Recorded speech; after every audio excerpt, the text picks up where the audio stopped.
Diabetes food কেয়ারে এখানে আসে আমরা অনেক খুশি। কাউন্সিলর অনেক ভালো মনের মানুষ, এখানে আসতে পারে আমরা।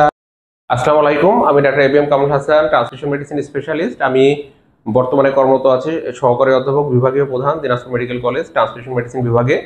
আমি দীর্ঘদিন থেকে ডায়াবেটিক ফুড ইনফেকশন নিয়ে কাজ করছি, পিআরপি থেরাপি নিয়ে কাজ করছি। যেহেতু পিআরপি থেরাপিটা আমাদের সাবজেক্টের একটা পার্ট এবং আমরা দীর্ঘদিন থেকে প্রায় 5 বছর আমরা পিআরপি নিয়ে কাজ করছি ডায়াবেটিক ফুড ইনফেকশন, নন হিলিং আলসার এবং ক্রনিক আলসারগুলোতে, এবং খুবই ভালো একটা রেসপন্স। আমরা সিরাজগঞ্জ, টাঙ্গাইলের পরবর্তীতে দিনাজপুরে আমরা কাজ করছি diabetic food care BD limited Dinajpur শাখাতে, এবং এখানে আমরা প্রায় 100-র উপরে পেশেন্টকে ইমপ্রুভ করাতে সক্ষম হয়েছে আল্লাহর মতে। এবং আমাদের দিনাজপুরে অনেক পেশেন্টই আছে যেগুলো বড় বড় কেস ছিল, দীর্ঘদিন সময় লেগেছে। তেমনি আমরা একটা পেশেন্টের সাথে কথা বলবো আজকে, যে পেশেন্টটা আমাদের এখানে অনেক দিন চিকিৎসা নিচ্ছেন এবং ওনার খুব খারাপ একটা কন্ডিশন ছিল। উনি দিনাজপুরেরই মানুষ। ওনার ডায়াবেটিক ছিল হিস্ট্রি, যেমন যে 8 বছর থেকে ডায়াবেটিক ছিল এবং আনকন্ট্রোল ডায়াবেটিক ছিল। উনি কৃষিকাজ করে থাকেন। পরবর্তীতে ওনার পায়ে একটা ইনফেকশন হয় এবং সেই ইনফেকশনটা একটা বড় আকার ধারণ করে। এখানে পার্শ্ববর্তী ডায়াবেটিক হসপিটালে চিকিৎসা নিচ্ছিলেন। এর পরবর্তীতে মেডিকেল কলেজে এসে ভর্তি হন এবং সেখানে এক পর্যায়ে তার যে পায়ের কন্ডিশন ছিল খুব খারাপ এবং দেখতে খুব ভয়াবহ ছিল। ওনারা বলেছিল যে এটা হয়তো বা অ্যাম্পুটেশনের ডিসিশন নিচ্ছিল, যেহেতু তার সার্কুলেশনটা ভালো ছিল না। পরবর্তীতে আমাদের এই diabetic food care BD limited Dinajpur শাখার ইনফরমেশন পান এবং এখানে আসেন। এবং এসে আলহামদুলিল্লাহ আমরা তাকে দীর্ঘ 8 মাস আমাদের এখানে উনি আসতেন রেগুলার। প্রথম দিকে ড্রেসিং করেছি এবং পরবর্তীতে যখন ইমপ্রুভ করে যায় তখন আমরা পিআরপি দিতে থাকি। প্রথমের দিকে 7 দিন বা 15 দিন পর আমাদের দেখায়।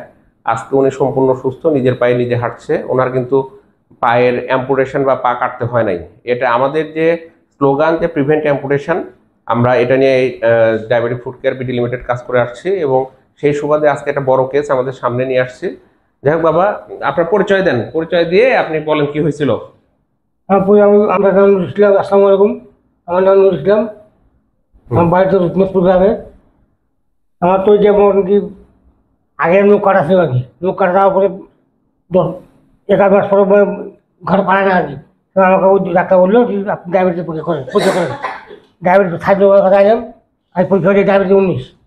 ডায়াবেটিস 19 ওখানে থাইরয়েড ওখানে 3 করে ওখানে খাওয়া পরে। যাই হোক, আপনার তো পাটা খুব খারাপ ছিল, তাই না? হ্যাঁ, পরে খারাপ ছিল এবং আপনাদের তো বলছিল যে এটা রাখা কষ্টকর হবে আর কি। হ্যাঁ, আমি এখন আমি ডায়াবেটিস মাথায় খারাপ, ঠিক আছে, আমি থাইরয়েড খারাপ করবেন না, আমি নিজে থাইরয়েড খারাপ করবেন। আচ্ছা, যাই হোক, এখন আপনি খুশি তো? হ্যাঁ, এমনি একটু দেখাও এখানে করো যে পায়ের তার এখনকার যে অবস্থান, এটা কতটা ভয়াবহ। পুরা পাটাই ছিল একদম ইনফেক্টেড এবং পচন অবস্থায় ছিল। এখন কিন্তু পুরা সুস্থ হয়ে গেছে। তারপরেও পায়ের যেখানে যতটুকু ভালো ছিল আমরা চেষ্টা করছি এবং আমরা চেষ্টা করে ধরতে গেলে এক পর্যায়ে সফল, যে অন্তপক্ষে তার যেটুকু ভালো আমাদের কাছে নিয়ে আসছে ওই জায়গা পর্যন্ত আমরা রাখা সক্ষম হয়েছে আর কি। এর আগ পর্যন্ত তো তার পচনগুলো আমরা সরানোর চেষ্টা করছিলাম এর প্রথম দিকে। তো যাই হোক, এটা আর কি। আপনি তো এই চিকিৎসা পেয়ে খুশি? আমাদের এই চিকিৎসাতে? হ্যাঁ, আচ্ছা। আমাদের সাথে সার্বক্ষণিক ভাবে ওনার ছেলে বা ওনার ওয়াইফ আসতেন এবং ওনার ছেলের সাথে আমরা একটু কথা বলবো। ডায়াবেটিস ফুড কেয়ারে এখানে আসে আমরা অনেক খুশি। কাউন্সিলর অনেক ভালো মনের মানুষ, এখানে আসতে পারে আমরা এই পাটাকে আল্লাহর রহমতে বাঁচাতে পারছি কাউন্সিলরের সহযোগিতা। আর কি বলবো। দিনাজপুরের বড় কেস ছিল, আমাদের দিনাজপুরে 100 কেসের উপরে কাজ করেছে। তার মধ্যে কিন্তু আমরা প্রায় ধরতে গেলে 15-20টা খুব সিভিয়ার কেস ছিল, যেটা বলে দিছে যে বিলোনি অ্যাম্পুটেশন লাগবে বা অ্যাঙ্কেল জয়েন্ট থেকে অ্যাম্পুটেশন লাগবে। আমরা সেই কেসগুলোকে আমরা চেষ্টা করছি এবং আল্লাহর মতে আমরা সেগুলো ধৈর্যের ব্যাপার। কারণ এই পিআরপি ট্রিটমেন্টটা এমন যে শুধু ডাক্তার চেষ্টা করলে হবে না, রোগীদের সামর্থ্য বা তাদের রেগুলার আসার একটা ব্যাপার ছিল। ওনারা ধৈর্য ধরে আমাদের কাছে কিন্তু 8 মাস আসছে। এখানে অনেক খরচ হয়েছে হয়তোবা, বাট ওষুধ বা সবকিছু মিলে ধৈর্য ধরলে যে একটা রেজাল্ট পাওয়া যায়, এটা আর কি। তো এই হিসাবে আমরাও খুশি এবং ওনারাও স্যাটিসফাই। এখন থেকে ওনাদের নিজের পায়ে ওনারা হাঁটবে, এটাই হলো আমাদের কথা আর কি। আজকের মতো এখানে ভালো থাকবেন। আসসালামু আলাইকুম।